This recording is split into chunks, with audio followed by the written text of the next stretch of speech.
그다음에 11번 조직의 규모에 대한 설명 옳은 거. 아우 지겨워. 그냥 외워서 푸는 거죠. 규모가 커지면 공식화 수준 높아진다. 규모가 커지면 짙거나 낮아진다. 붓거나 맞죠? 복잡성 높아진다. 이건 1, 3, 4번은 외워져 있는 거고. 2번 규모가 커지면 구성원의 응집력? 이건 뭐 공부 안 했어도 푸는 거죠? 규모가 커지면 응집력은 당연히 떨어지죠. 사람도 많아지고 뭐 사람이 많아지면 또 별의별 사람 다 나오고 만나기도 힘들고. 2번은 당연한 거. 행정 안 해도 푸는 거. 정답은 3번이고요. 뭐 지겹게 나오는 부분이죠. 자, 규모 이런 것들을 조직의 상황 요인이라고 하고 공식성, 복잡성, 집권성 이런 것을 구조적 특성, 기본 요인이라고도 해요. 그래서 상황 요인이 기본 요인에 어떤 영향을 주느냐. 그냥 암기가 돼 있어야지. 규모가 커진다, 복잡성 증가. 앞에 거랑 똑같네. 규모가 커진다, 공식성 증가. 앞에 거랑 똑같네. 규모가 커진다, 붓거나 촉진. 그러니까 집거나 감소. 앞에 거랑 똑같네. 넘어갑니다. 12번 재정 자립도. 자, 재정 자립도 문제. 그러니까 제가 재정역 평가 방식에서 시험 문제에서 가장 많이 나오는 게 재정 자립도고 나오면 뭐 나온다까지도 피토하면서 말했던 거죠. 어렵거든. 어렵지만 제가 뭐 나온다 알려줬잖아요. 이거 틀리신 분들 있으면 안 돼요.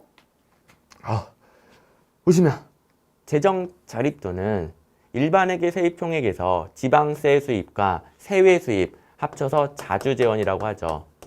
자주재원이 차지하는 비율입니다. 이걸 갖다가 제가 맨날 자주재원이니까 재정 자주도다 이렇게 라인 맞추면 큰일 난다라고 그랬어요. 자립도가 자주재원입니다. 됐고 여기서 지금 의존재원이 빠져 있잖아요. 그러면 세입총액에는 의존재원이 들어가겠지. 여긴 당연히 자주재원도 들어가고 의존재원도 들어가겠지. 이 상태에서 의존재원 늘려주면 분모만 커져요. 분모만 커지잖아. 분모만. 그러면 재정 자립도는 감소하죠. 감소. 이게 문제가 되기 때문에 시험에 열나 많이 나온다. 왜 문제가 돼요? 이런 재정 평가 방식들은 돈이 많아지면 지표도 커져야 안 헷갈려요. 근데 의존 재원이 늘어났어. 돈이 많아졌어. 그런데 지표가 감소해. 헷갈리는 거지. 이 점에서 좀 이상하다. 이렇게 학자들이 지적하면서 문제도 더럽게 많이 냅니다. 2번. 자주재원이 적더라도 중앙정부가 지방교부세는 의존재원. 이런 기초가 안 돼 있으면 안 되고 지방교부세 의존재원을 증액하면 재정자립도 올라가요. 감소해요. 의존재원 늘려봤자 감소한다니까. 오케이. 정답은 2번. 그래서 틀린 선지로 무지막지하게 나오는 부분입니다. 3번도 현재는 옳은 선지인데 틀린 선지로도 무지막지하게 나와요. 지방정부의 실질적 재정이 반드시 좋다고 볼 수는 없죠. 실질적 재정력을 평가할 수 있다. 그럼 틀려요. 왜? 의존재원이 빠지니까. 의존재원까지도 포함해서 실질적 재정력이에요. 쓸 수 있는 돈. 근데 의존재원이 빠지니까 실질적 재정력을 파악할 수가 없어. 4번도 그렇게 많이 나와요. 그러면 재정 자립도를 늘리려면 뭘 늘려야 돼? 지방세를 늘리든가 세외 수입을 늘리든가 둘 중에 하나를 늘려야 돼요. 의존재원 늘리나 안 하고 자주재원을 늘려야 돼요. 4번 국세를 지방세로 이전했어. 그러면 지방세가 늘어나는 거네. 맞죠? 국세를 지방세로 이전하면 지방세가 늘어나는 거죠.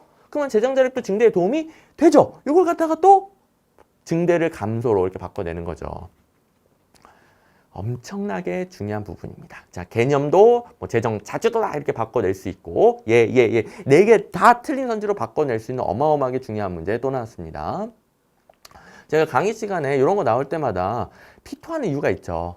내용이 어렵거든. 근데 우리는 문제 맞추면 장땡이거든. 그래서 제가 이거 나옵니다 한 거 똑같이 나오니까 피토하면서 말하는 것이고 다시 말하지만 이건 제 강의 자랑이 아니라 기출문제에 똑같이 있다니까. 재정자립도 개념의 한계. 일반회계에서 차지하는 자주재원, 자체재원의 비율이기 때문에 지방교부세를 받은 지방자치단체는 재정력이 커짐에도 불구하고 재정자립도는 반대로 낮아지게 된다. 의존재원 받아봤자 재정자립도는 안 커진다.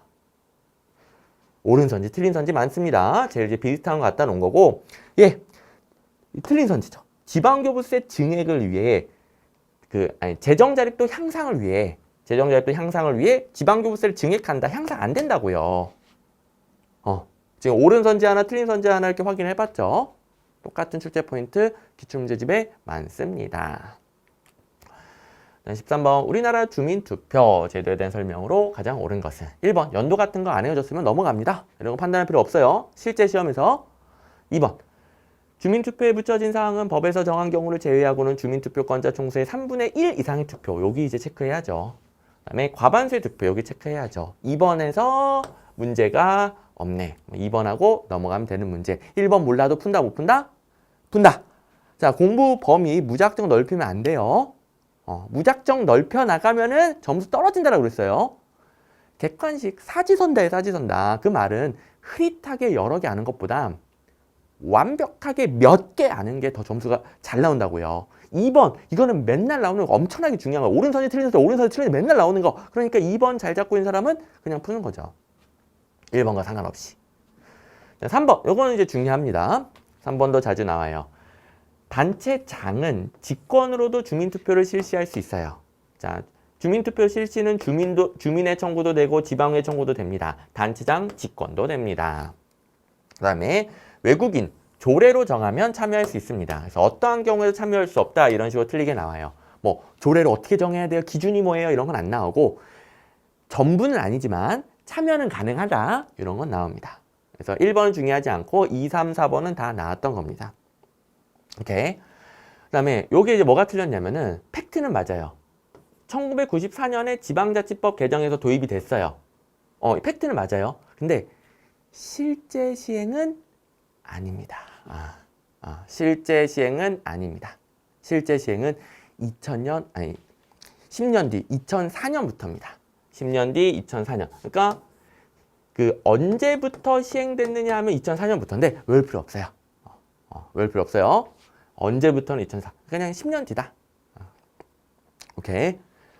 그래서 지방자치법에 들어온 연도랑 실제 시행된 거 좀 다르다. 뭐 그 정도만 이제 참고해 두시면 되겠습니다. 자, 비교해 보시면 주민투표에서 맨날 나오는 거거든 이거. 3분의 1 이상의 투표, 과반수의 득표, 틀린 선지, 옳은 선지 맨날 나오고 주민투표에서 주민 지방의 청구가 있을 때에만 주민투표를 실시할 수 있다 아니죠. 직권도 가능하다. 지금 출제 포인트가 2번이랑 3번이랑 똑같죠? 4번이랑 똑같은 것도 갖다 놨습니다. 국내 거주 외국인은 주민투표권이 없다? 있죠. 있을 때가 있죠. 무조건 없다 그러면 틀리죠. 2, 3, 4번 중요하다고 그랬어요. 다 나왔던 겁니다. 계속 나올 거고요. 요새 직접적인 참여 제도들 너무너무 많이 나온다고 제가 모든 강의에서 강조했죠. 올해 또 나왔네요. 14번. 네트워크 조직 구조가 가지는 일반적인 장점. 네트워크 구조 잘 나오죠. 자, 네트워크 구조는 어디다 그럴까요? 중심 조직이 핵심 업무만 합니다.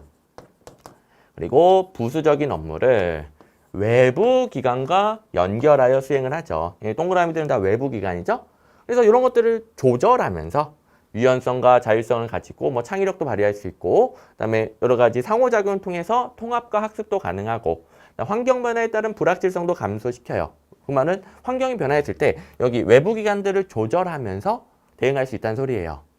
4번에 우리 맨날 보던 거 있죠? 기출문제집에서 보던 거 정체성 떨어진다, 응집력 떨어진다. 왜냐면 기본적으로 여기가 중심 조직이고 나머지는 남이에요, 남. 대리인, 외부기관, 외부기관. 그러니까 어디까지가 우리 조직이요? 얘네까지요? 아니면 우리만이요? 정체성도 모호하고 남이니까 응집력도 약해지죠. 맨날 나오는 네트워크 구조의 단점. 자, 기출문제집에 있는 문제랑 비교해 보시면 네트워크 참여자 간의 응집력 있는 조직 문화가 어렵다. 정체성, 응집력 떨어진다. 그다음에 15번. 요게 조금 생소한 문제였는데 요거는 이해로 좀 풀어야 돼. 근데 이해해야 풀 수 있는 것이 20문제 중에 한 문제. 나머지는 이해와 거의 상관없이 결론 알면 푸는 거예요. 이게 이 말이 이해가 중요하지 않다는 게 아니라 이해하면서 암기량을 줄이긴 하지. 근데 이해는 강의 들으면서 하는 거예요. 글을 읽어서는 이해가 안 돼요. 해설 읽어서 이해 안 돼요. 강의 들을 때 이해를 하는 것이고 스스로 공부할 때는 결론을 외우라고요. 결론을 외우면 거꾸로 그에 맞춰서 이해가 돼요. 근데 20문제 중에 하나 이렇게 뭐 이해와 관련된 거 나올 수 있죠. 근데 이거 하나 때문에 공부 방향을 이해 중심으로 바꾼다. 말이 돼요, 안 돼요? 안 된다는 거지. 공부 방향은 유지하고 이런 것들은 하다 보면 거꾸로 이해된다고 하죠. 거꾸로 이해되면서 점점 정답률이 올라가는 거예요. 뭐 틀렸어도 괜찮고요. 자, 일단 아담스의 형평성 이론인데 지금 불형평한 상황이에요. 똑같이 이랬는데 보상을 적게 받은 것 같아. 근데 이런 표현 잘 보세요. 아담스의 형평성 이론은 심리적인 거예요. 심리적인 거. 불형평하다고 느낄 때, 실제로 불형평하다가 아니라 느낄 때, 그러면 심리적으로 억울하고 심리적인 이런 긴장감이 나타나게 됩니다. 다른 사람과 뭔가 달라. 그럼 그 심리적 긴장을 해소하기 위한 방향으로 동기부여가 됩니다. 행동을 하게 됩니다. 여러분들도 뭔가 다른 사람이 하는 거 안 하면은 뭔가 좀 불안하잖아요. 이런 이제 심리적인 거예요. 그래서 어떤 행동을 하느냐, 이 대응 전략도 굉장히 심리적이에요. 자신의 투입을 변화시켜서 내가 일 똑같이 한 것 같은데 보상이 적은 것 같으니까 다음엔 일 더 적게 해야 되겠다. 그러면 똑같다고 느껴지겠지? 이런 식으로 뭔가 자기 합리화시킨 느낌, 이런 느낌입니다.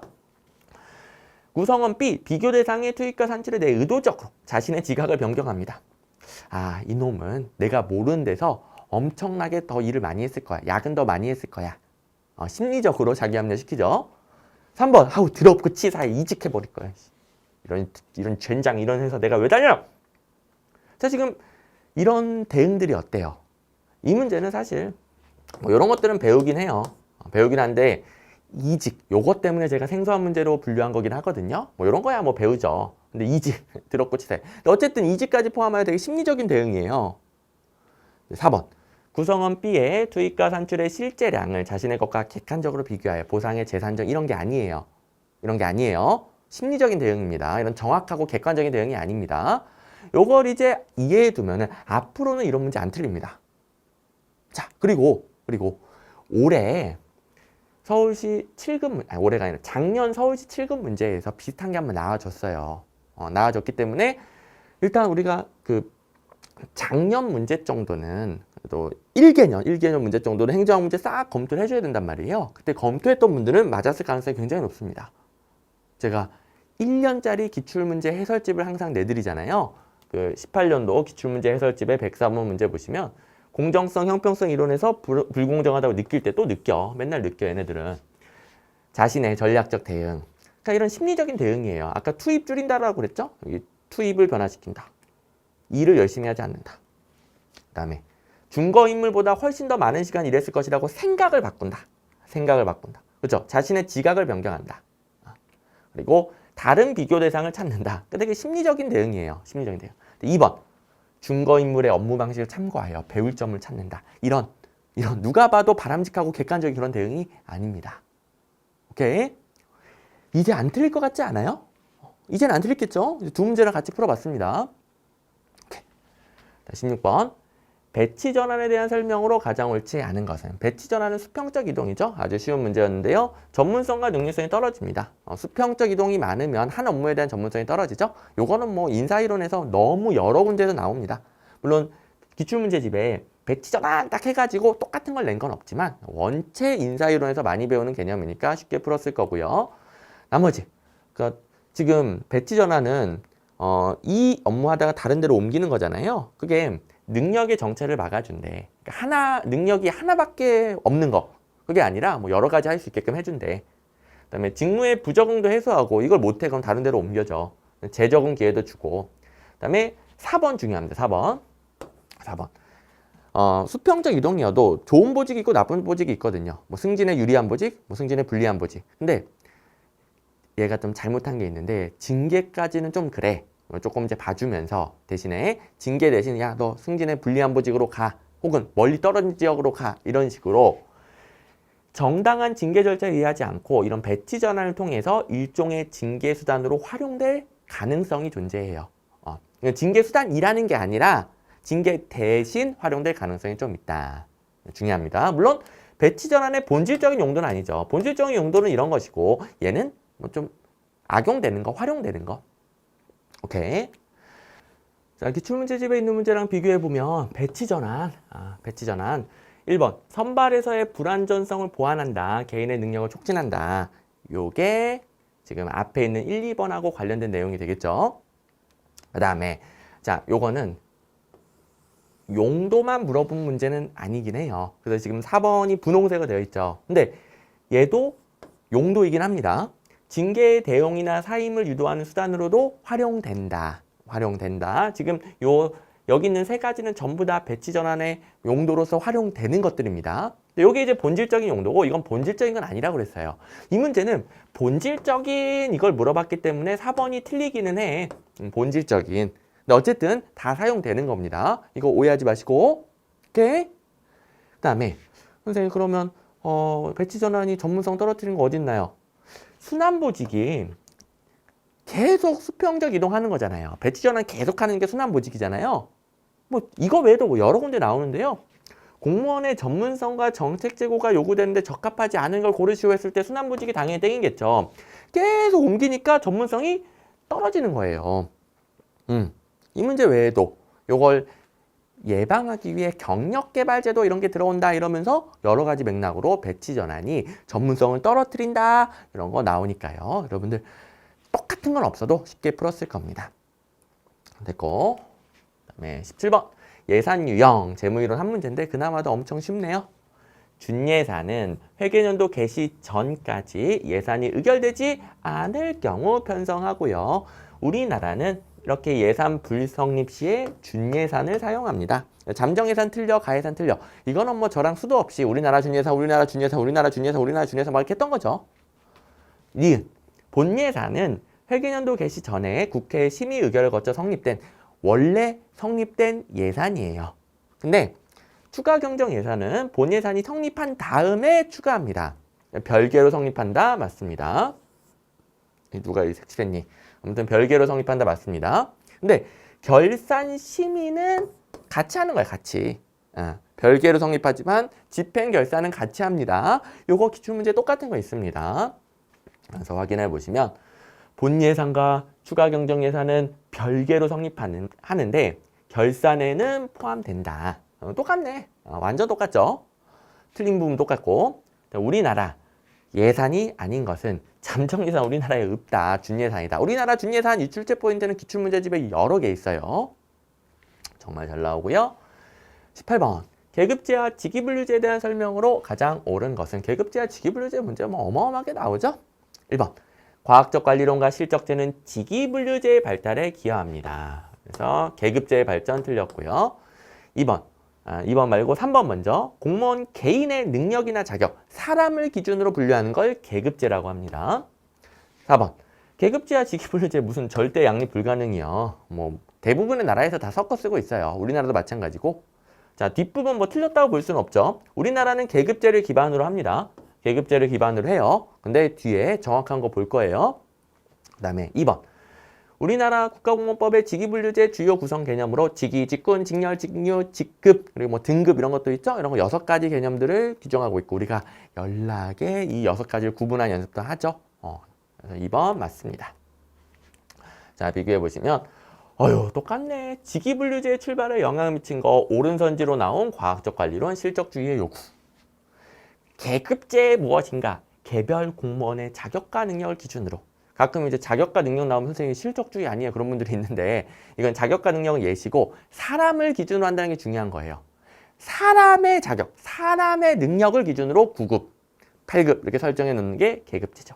어쨌든 여기 뭐 직위분류제라고 하면 틀리고 너무 똑같아?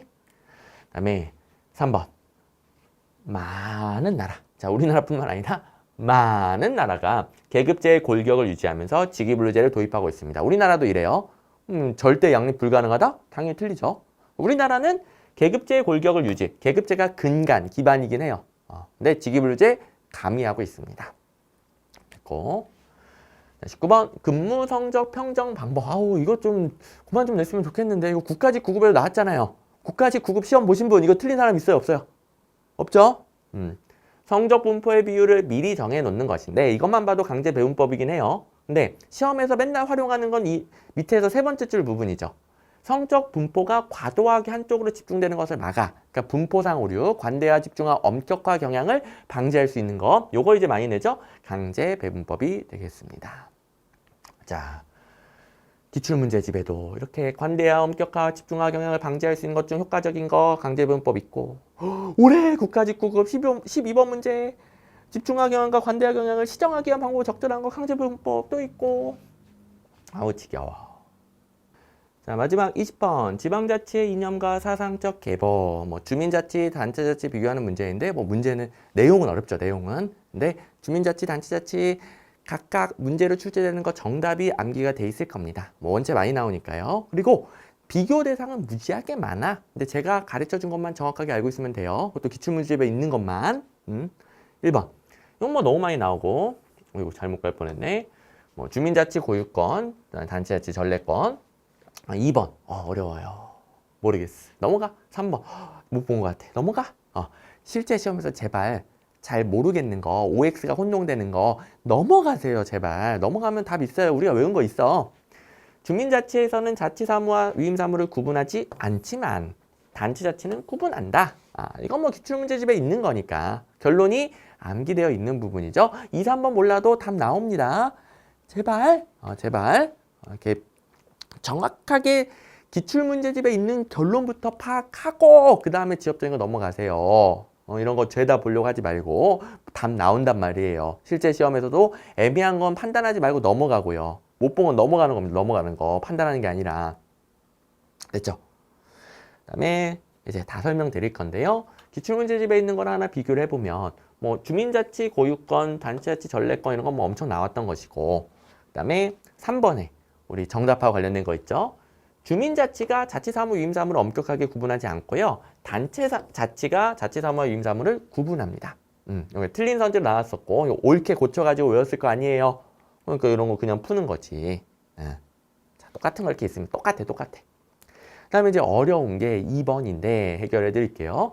자, 지금 기출문제집에 있는 문제 중에 2번이 많이 나오는 건데, 자, 주민자치 쪽은 지방정부의 중앙정부에 대한 독립성이 강해요. 원래 독립되어 있어. 그래서 어떻게든 주민들이 많이 참여하는 거에 신경을 많이 씁니다.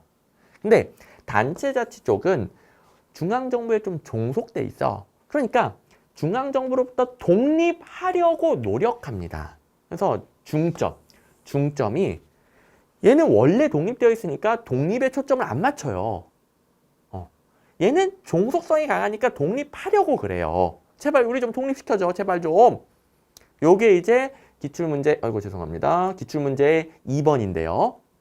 2번인데 지방분권 이념을 강조하는 건 단체자치예요. 주민자치는 원래 독립성이 강하다니까. 선생님 둘 다 지방분권 아니에요. 근데 이게 뭔 말이에요? 그게 아니라 단체자치 쪽은 종속성이 강해서 제발 우리 좀 독립시켜줘. 지방분권 이념 독립 아니니? 이렇게 강조한다고요. 좀 의문이 풀렸고. 그 다음에 그냥 주민자치는 원래 독립되어 있으니까 어떻게든 주민들이 더 많이 참여하는 풀뿌리부터 올라오는 민주주의 이런 거 강조합니다. 됐죠? 그래서 2번하고 그 다음에 제가 비교 대상을 준 2번하고 같은 내용이에요. 같은 내용. 이런 건 좀 어렵긴 해요. 하지만 문제 해결은 상관없었죠. 보충 설명 드리는 것이고 그 다음에 3번 보시면 이것도 이제 잘 안 나오는 거긴 한데 단체자치 쪽은 종속성이 강하다고 그랬어요. 그래서 집행기관을 따로 그 관료로 구성하죠. 따로 시험 쳐가지고 지금 우리가 기관 분립형을 취하고 있단 말이에요. 그러니까 지금 단체자치에서는 기관 분립형을 취하고 집행기관을 따로 뽑아서 마치 국가의 하급기관처럼 쓰려고 그래요. 근데 주민자치는 기관 통합형을 쓰고요. 주민이 중심이고 주민의 대표도 하나만 있으면 돼요. 그래서 모든 걸 다 지방자치에서 해결하려고 합니다. 이렇게 따로 집행기관을 구성해서 마치 국가의 하급기관처럼 부리려고 하진 않고요. 우리나라도 단체자치적인 성격이 강하다는 평가를 받는데 그 이유가 이렇게 기관 분립형을 취하고 있어서 그래요. 근데 대부분의 선진국들은 기관 통합형이죠. 됐죠? 3번은 거의 안 나왔던 거. 상관없다. 몰라 상관없다. 문제 푸는데 지장 없다. 여기까지. 자, 결론 나왔죠? 어떻게 공부해야 되는지 알겠죠, 이제? 제발. 시간을 썼으면 점수가 나와야지. 우리 시간과 피땀을 흘렸는데 점수가 안 나오면 시험 공부 잘못한 거란 말이에요. 얼마나 억울하고 짜증나. 근데 점수 나오면은 너무너무 재밌는 게 시험 공부입니다. 기출문제에 있었던 거, 그것도 2000문제도 안 되는 단원별 기출문제집에 있었던 거, 거기서 틀렸으면 완벽하게 대비해 주시고, 생소한 문제, 15번만 중요도가 좀 있고요. 5번, 6번은 중요하지 않습니다. 이거 뭐 합리성, 제약, 요인 이거 그냥 푸는 거고요. 6번, 책임운영 기간 푸는 요령 가르쳐 드렸죠. 15번 이거 문제 자체에서 좀 배울 만한 게 있기는 합니다. 15번은 중요도 B는 돼요. 이걸 챙겨주시면 되겠고 100점 방지용이라고 볼 수 있었던 건 없었습니다. 자, 제가 이제 피토하면서 이렇게 강의도 했었고 기출 해설도 해드렸어요. 제가 이렇게까지 일일이 비교해드린 이유 말씀드렸죠. 그냥 대충 문제 다 말려주고 해설해주고 해설 강의도 뭐 30분이면 끝나. 준비도 30분이면 끝나요. 근데 이렇게 해설 강의를 하려면 준비하는데 얼마나 걸릴까요? 몇 시간 걸린다, 몇 시간. 이렇게 하는 이유가 뭐라고요? 제발 공부 방향을 잘 잡고 공부하자. 결론 알죠? 그냥 단원별 기출문제집부터 회독수 늘려주고 그걸 팍한 다음에 결론 외운 다음에 그 다음에 좀 지엽적인 것으로 넘어가자. 처음부터 전부 다 만들려고 하지 마시고요. 처음부터 다 이해하려고 하지 마시고요. 이해하고 문제 풀려고 하지 마시고요. 거꾸로 기출문제에서 거꾸로. 이래야 시험에서 빨리 점수 따는 시험 공부가 되는 거예요. 목적의식을 분명하게 가지세요. 우리 합격하려고 공부하는 거지 자신의 만족감, 심리적인 부분을 충족시키기 위해 형평성 이론처럼 심리적인 부분에서 덜 불안하기 위해 공부하고 그런 거 아니에요. 제발 합격하는 방법 공부를 하세요.